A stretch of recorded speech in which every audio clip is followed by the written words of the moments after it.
Wilfrid Gordon McDonald Partridge, written by Mem Fox, illustrated by Julie Vivas.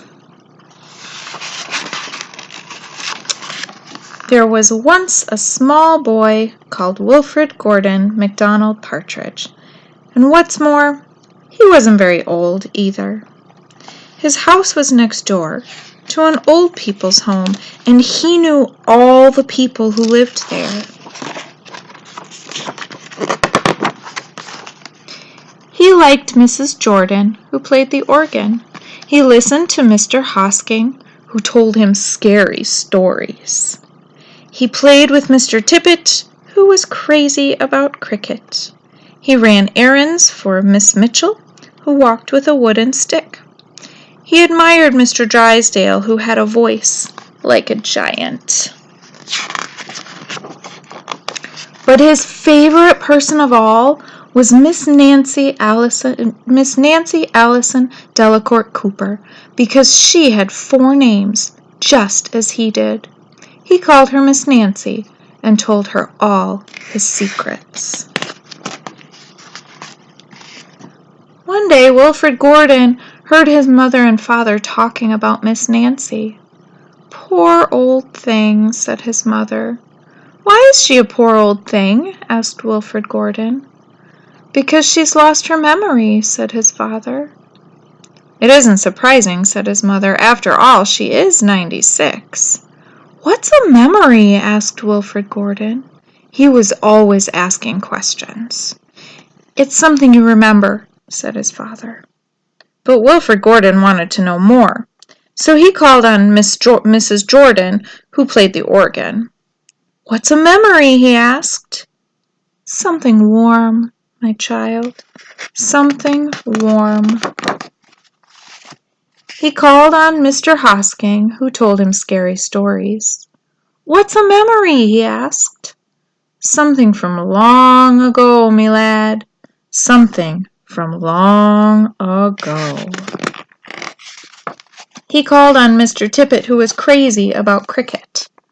"What's a memory?" he asked. "Something that makes you cry, my boy, something that makes you cry." He called on Miss Mitchell, who walked with a wooden stick. "What's a memory?" he asked. "Something that makes you laugh, my darling, something that makes you laugh." He called on Mr. Drysdale, who had a voice like a giant. "What's a memory?" he asked. "Something as precious as gold, young man, something as precious as gold." So Wilfrid Gordon went home again to look for memories for Miss Nancy, because she had lost her own. He looked for the shoebox of shells he had found long ago last summer and put them gently in a basket. He found the puppet on strings, which always made everyone laugh, and he put that in the basket too.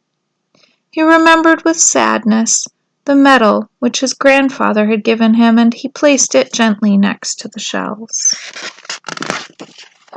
Next, he found his football, which was as precious as gold, and last of all, on his way to Miss Nancy's, he went into the hen house and took a fresh, warm egg from under a hen. Then Wilfrid Gordon called on Miss Nancy and gave her each thing, one by one. "What a dear, strange child to bring me all these wonderful things," thought Miss Nancy. Then she started to remember.